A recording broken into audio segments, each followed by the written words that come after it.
notre invité du week-end à l'occasion du meeting Hercules. J'ai l'honneur d'accueillir l'athlète Pascal Martino-Lagarde. Bonjour. Bonjour. Merci de nous accorder ce moment pour Monaco Info.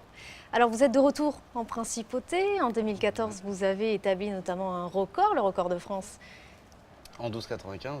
Il y a 4 ans, hein. Ça fait un petit moment quand même. Le record donc, du 110 mètres haies ici à Monaco. Alors quel souvenir gardez-vous finalement de ce meeting Hercules en particulier? Énorme, énorme parce que en fait, à nos habitudes, les hurdlers, coureurs de 110 mètres haies, on a toujours l'habitude de courir dans certaines gammes de performances. Et là, j'ai éclaté mon record, j'ai vraiment fait une performance en dessous des 13 secondes.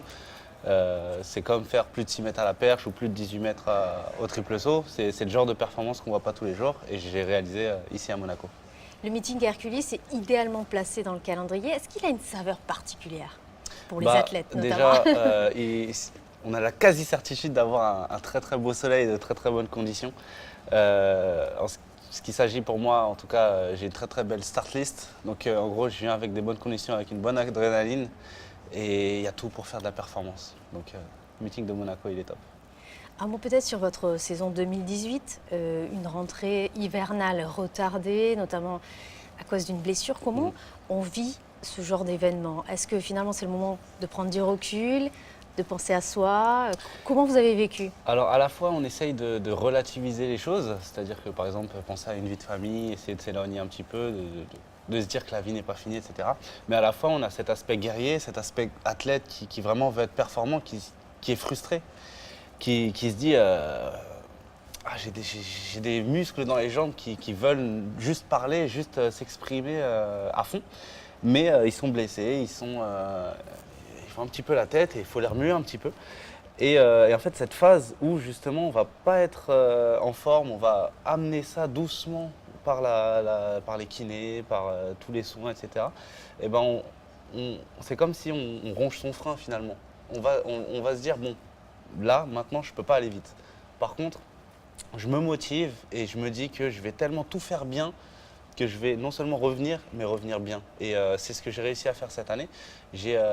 Pour être franc avec vous, j'ai eu ma pire préparation de toute ma vie. C'est vrai? 2018, j'ai enchaîné les blessures. Et pourtant, par exemple, la semaine dernière, j'ai couru à la World Cup à Londres et j'ai fait le chrono de 13,22. Et 13,22, c'est un bon chrono déjà.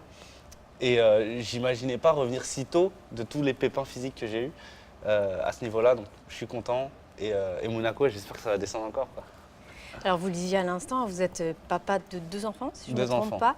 Est-ce que si un jour l'un d'eux venait à suivre votre parcours et vous demande un jour, papa, je veux finalement être athlète de haut niveau, est-ce que déjà vous l'encouragez et quels conseils donneriez-vous? Dans un premier temps, ça me toucherait parce que j'aurais un peu l'image de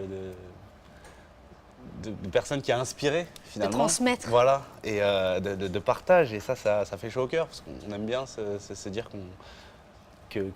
tout ça ne sert pas qu'à nourrir son ego, etc. Qu'on partage, on fait vivre des émotions aux autres. Et puis, je me suis toujours dit que je ne forcerai jamais mes enfants à faire du sport. Mais par contre, je serai toujours derrière eux, derrière les choix qu'ils feront. Et s'ils décident que leur choix passe par l'athlétisme, je serai à fond derrière eux et pourquoi pas même être leur coach. Ça reste un point d'interrogation dans ma tête, mais oui, je les boosterai, quoi. En tout cas, c'est un joli message. Merci beaucoup de nous avoir accordé un peu de votre temps pour Monaco Info. Avec C'était plaisir. un pur bonheur. On vous souhaite de belles choses pour la suite.